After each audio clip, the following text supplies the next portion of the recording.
হবে। আমরা একটু বলবো কি কি কাজ করলে কোন কোন অপরাধে আমাদের পাপের শাস্তি পেতে হবে, একটু পরে দিয়ে বলছি শুধু মন্ডলী। এবং তৃতীয়তে কর্মযোগের মাধ্যমে অর্জুনের বিষাদ আস্তে আস্তে দূর করার চেষ্টা করলেন। অর্জুনকে বললেন কোনটা করলে ভালো হবে, কোনটা করলে খারাপ হবে, সেটার ফলের আশা না করে তুমি নিষ্কাম ভাবে কর্ম করে দাও। এবং চতুর্থ অধ্যায়ে গিয়ে ভগবানকে বললেন, দেখুন চতুর্থ অধ্যায়ে বললেন, অর্জুন তদ্বৃদ্ধি পরিপাতেন পরিপ্রশ্রয়ণ সেবা উপদেশন্তি তজ্জ্ঞানং জ্ঞানীন তত্ত্বদর্শিন। অর্জুন, তোমার এই মোহ কাটানোর জন্য তোমাকে একজন তত্ত্বদর্শী গুরুর কাছে গিয়ে গুরুকে প্রণাম করো। তদ্বৃদ্ধি পরিপাতেন, গুরুকে পরিপাত করো, প্রণাম করো। পরিপ্রশ্রয়ণ সেবা, গুরুকে প্রশ্ন করো। আর গুরুর সে প্রশ্ন নিয়ে, সে উত্তর নিয়ে তোমার মানব জীবন পরিচালিত করো সেভাবে। তদ্বৃদ্ধি পরিপাতেন পরিপ্রশ্রয়ণ সেবায়া উপদেশন্তি তজ্জ্ঞানং। গুরু যে উপদেশ প্রদান করবেন সে উপদেশ নিয়ে তোমার কাজ তুমি সম্পাদন করো। আমরা ওই জগৎ সংসারে এসেছি। শ্রী শ্রী ঠাকুর অনুকূল চন্দ্র একটা দামি কথা বলে গিয়েছেন। ঠাকুর বললেন, সব দিককে তুই এক কোণে ইষ্টিতের এক সম্প্রীতি, মরণ তারণ ওই নাম জপে কেটে যাবে জমপ্রীতি। বাবা বাল্য শিক্ষার মধ্যে আমরা পড়েছিলাম জম ভয় ক্ষমা নয়।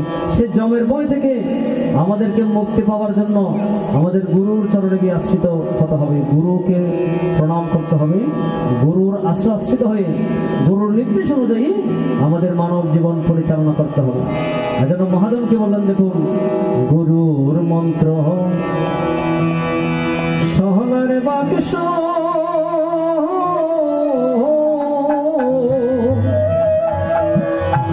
বসিলে গুণ জ্বলিবে,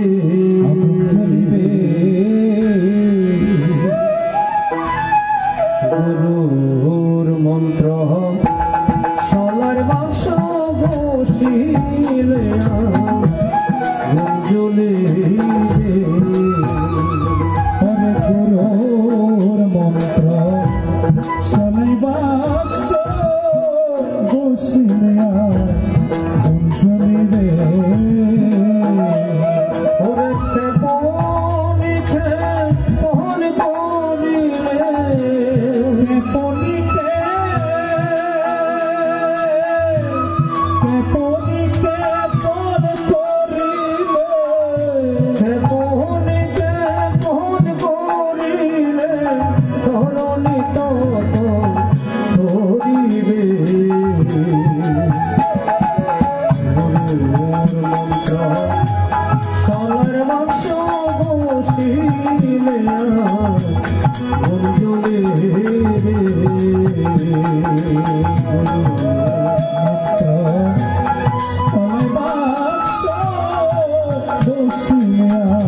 মায়াকে উদ্ধার করুন।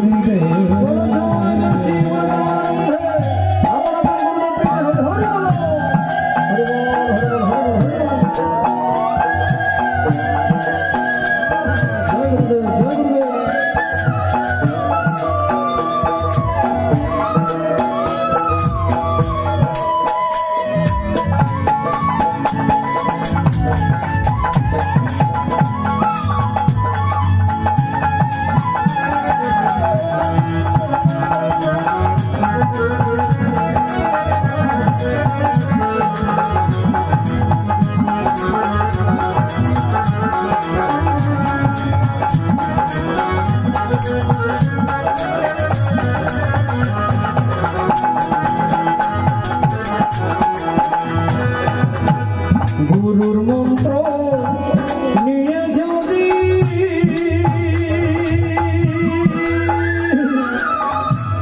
বসে থাকো নিরবধি,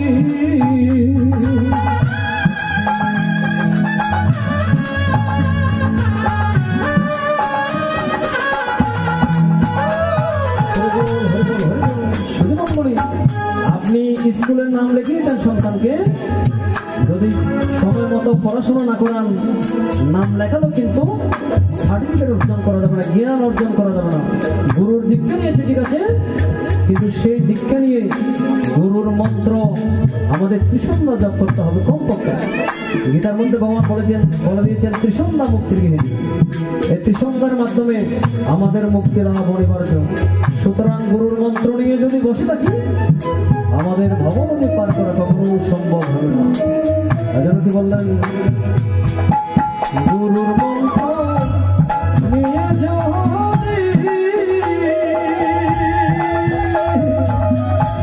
বসে থাকি নিরবধি,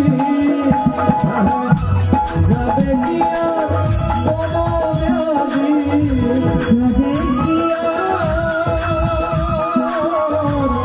যাবে কি আর ভাবব্যাধি। আমাদের ভবব্যাধি দূর করার জন্য হরির নাম করতে হবে, ভগবানের নাম কীর্তন করতে হবে। আমাদের যে কোনো কারো যদি অসুখ হয়, বলা আগে ডাক্তারকে ডাকো, তার অসুখটা ভালো করার জন্য কাকে ডাকতে হবে? ডাক্তারকে ডাকতে হবে। শুধু মন্ডলের দেহের অসুখ ভালো হওয়ার জন্য কাকে ডাক্তারকে ডাকবেন? ডাক্তারকে। কিন্তু দেহের মধ্যে যে আত্মভাগ আছে, সে আত্মভাগই যদি কোনো অসুবিধা হয় কাকে ডাকতে হবে? ভগবানকে ডাকতে হবে। আত্মভাগীকে উদ্ধার করতে গেলে ভগবানকে ডাকতে হবে। সুতরাং ডাক্তারে কাকে ডাকবেন? আগে ভাগে ভগবানকে ডাকবেন। যদি আগে ভাগে ভগবানকে ডাকতে পারি আর ডাক্তারের প্রয়োজন নেই। এজন্য যাবে কি আর ভবব্যাধি, যাবে কি আর ভাবব্যাধি, যাবে কি আর ওমর, যাবে কি আর ভবব্যাধি, ওষুধিয়া কোথায় পাবে? মন্ত্র সবার বাসা বসিলে গুঞ্জলিবে, মন্ত্র সবার বাসা বসিলে গুঞ্জলিবে।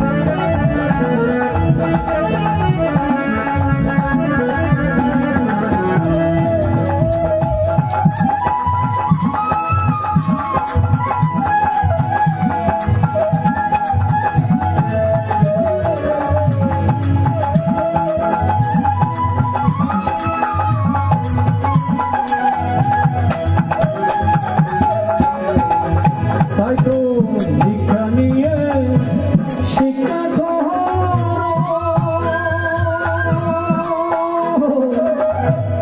অহংকার ধ্বংস করো।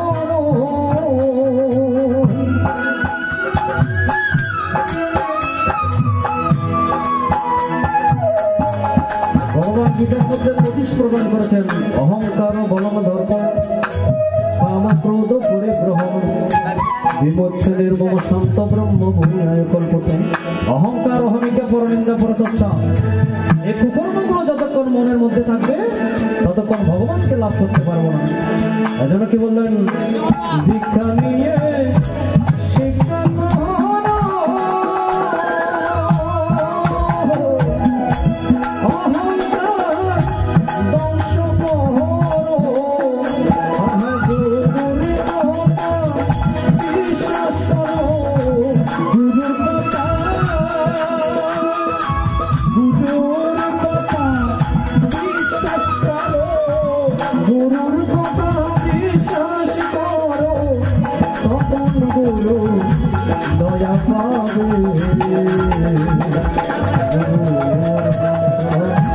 সবার বাক্স বসিলে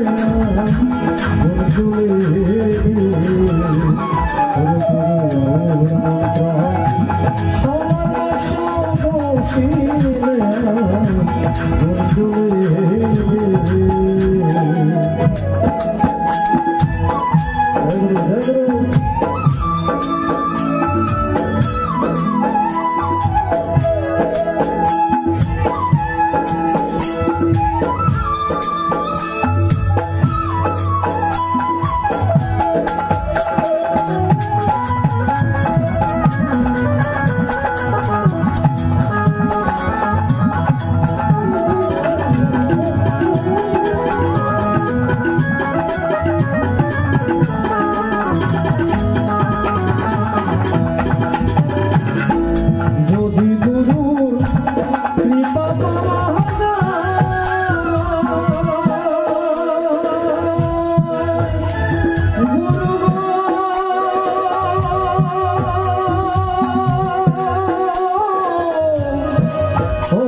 যদি গুরুর কৃপা পাওয়া যায়,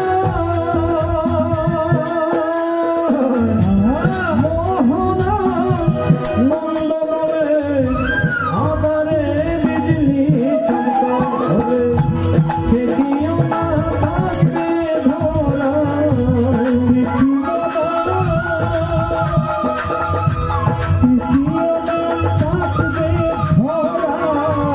দেখিও না থাকবে ধরায়, অচিরে তো হারিয়া যাবে।